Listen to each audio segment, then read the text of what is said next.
Today's featured pickup truck is a 1989 Chevrolet C1500. And this one has been lowered. It's a custom, has quite a bit of work done to it. It has a newer 94 through 99 front end on it, the grille and headlights. It has body color bumpers with the step side and a beautiful candy apple red paint job on it. It has a spray and bed liner, different tires and wheels, raised hood, and fully tinted glass all the way around, and just had a nice look to it.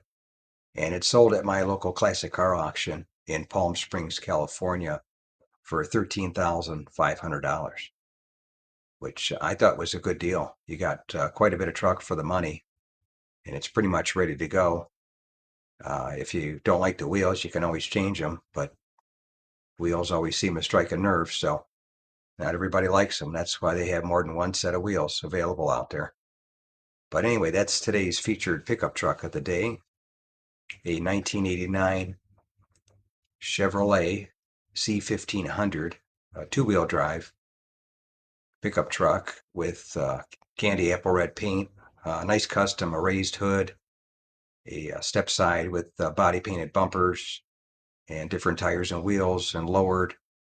And I filmed at my local classic car auction in Palm Springs, California, where it sold for $13,500. If you made it to the end of the video, thank you very much for watching. I appreciate it.